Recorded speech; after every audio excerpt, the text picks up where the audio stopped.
आप में से जितने भी पिवट टेबल यूजर्स हैं, कभी ना कभी आपके मन में शायद सवाल आया होगा कि ये कैलकुलेटेड फील्ड क्या है पिवट टेबल में।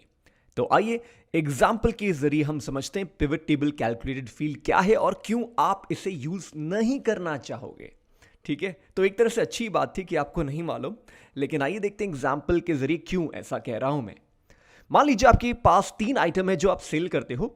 आपका एमआरपी यानी कि लिस्ट प्राइस यहां दिया गया है 120, 75 रुपीज एंड 600। अब जैसा कि आप जानते हैं, महंगाई के इस दौर में 350 रुपए की चीज शायद 550 रुपए मिलना स्टार्ट हो जाए, तो कॉस्ट प्राइस शायद बढ़ सकता है। और इसके साथ ही क्वांटिटी, यानी कि पहले ट्रांजैक्शन में आपने एक क्वांटिटी सेल की, दूसरे ट्रांजैक्शन में आपने 3 क्वांटिटी सेल की। अब मैंने साइड में कुछ एग्जांपल्स लिखे रखे हैं for calculating of profit per unit, sales value and profit value, but इसे फिलहाल के लिए आप इग्नोर कर दें। अभी हम सिर्फ इसके ऊपर फोकस करते हैं। तो आइए सबसे पहले पिवट टेबल बनाते हैं इंसर्ट टैब में जाकर।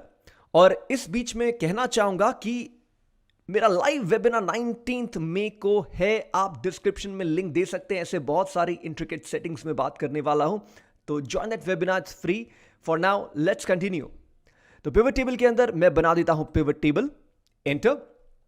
अब यहां पर मैं आइटम के नामों को यहां रख देता हूं। ठीक है, थोड़ा मैग्नीफाई करता हूं ताकि आपको देखने में काफी सुविधा हो। अब जनरली जब आप यहां कहते हैं आइटम 1 में टोटल आपको कितना प्रॉफिट हुआ, तो आइए देखते हैं। सबसे पहले अगर हम मैनुअली इसे कंप्यूट करें तो आंसर क्या निकल के आता है। मैं फिल्टर करता हूं आइटम नंबर 1 की तरफ। ओके, अभी कह रहा है बड़ा ही सिंपल सा सिनारियो है। 120 रुपए में आपने बेचा, 100 रुपए में खरीदा, 20 रुपए पर यूनिट का प्रॉफिट, राइट। जब आपने टोटल 6 यूनिट्स बेचे तो आपकी टोटल प्रॉफिट कितनी होनी चाहिए? 120, एब्सोल्युटली 120 होनी चाहिए, राइट। अब ध्यान से देखिए कि अगर मैं पिवट टेबल एनालाइज में बैठे कैलकुलेटेड फील्ड का सहारा लेता हूं तो क्या होता है। तो कैलकुलेट फील्ड में जाता हूं। ये कहता है कि आप एक नई फील्ड बना सकते हो, सिंथेटिक फील्ड, और इसका नाम मैं देता हूं प्रॉफिट अंडरस्कोर कैलकुलेट। ओके, अब यहां एक फॉर्मूला डालना चाहूंगा। सो ब्रैकेट को ओपन करता हूं, लिस्ट प्राइस को डबल क्लिक करता हूं, माइनस, अब कॉस्ट प्राइस को डबल क्लिक करता हूं, ब्रैकेट को कर देता हूं क्लोज।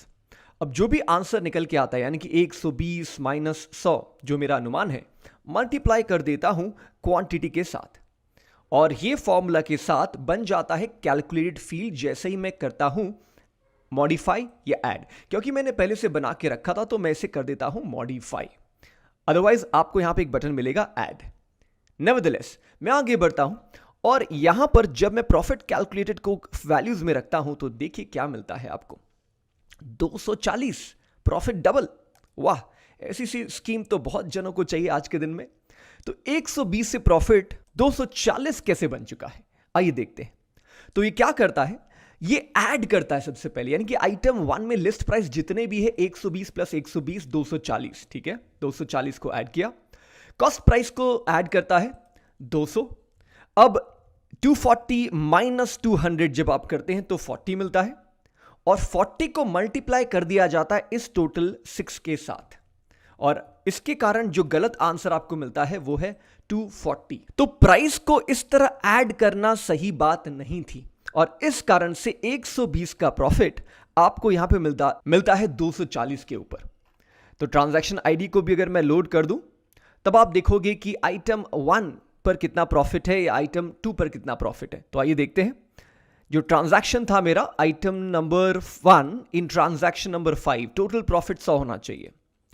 सो ट्रांजैक्शन नंबर 5 के तहत आइटम 1 का प्रॉफिट 100 यहां सही है, लेकिन जैसे ही आप ये ट्रांजैक्शन आईडी हटा दोगे ना, तो जो कैलकुलेशन है वो गलत बन जाता है, और इसी कारण से कैलकुलेटेड फील्ड पॉपुलर नहीं है।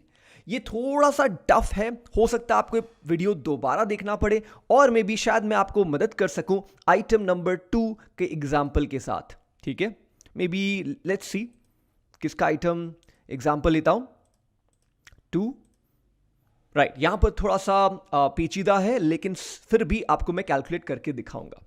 तो ये तीनों का ऐड करता हूं और मुझे यहां पर मिलना चाहिए सब टोटल फॉर्मूला के तहत इन तीनों का टोटल। ठीक है, कॉपी करता हूं, पेस्ट करता हूं। तो अब जब आप देखोगे ये डिफरेंस है दिस माइनस दिस, ठीक है। अब ये 160 will be multiplied with this number which is 10, okay. और जब ऐसा होता है तो 1600 का प्रॉफिट आपको दिखेगा। ऑब्वियसली ये गलत है, यहां पे लाइन बाय लाइन आपको कंप्यूट करना चाहिए, और वही मैंने किया है यहां पर। 75 माइनस 25, 50 रुपए का जो डिफरेंस है प्रॉफिट है। जब आप 3 यूनिट सेल करते हो तो 150 मिलते हैं। तो इस तरह जब आप टोटल करते हो तो एक्चुअल आंसर आना चाहिए 535, ये तीनों मिलाकर, लेकिन आपको मिल रहा क्या है 1600। तो अब आप जान चुके होंगे कि ये लाइन बाय लाइन कंप्यूट नहीं करता है, ये एग्रीगेट कर देता है और फिर उन सबको मल्टीप्लाई करता है, जिसके कारण आंसर बन जाता है गलत। आई नो ये थोड़ा सा डिफिकल्ट वीडियो था, बट कमेंट सेक्शन में बताइए कि क्या आपको बेसिक क्लैरिटी आई ये वीडियो दोबारा देखने के बाद।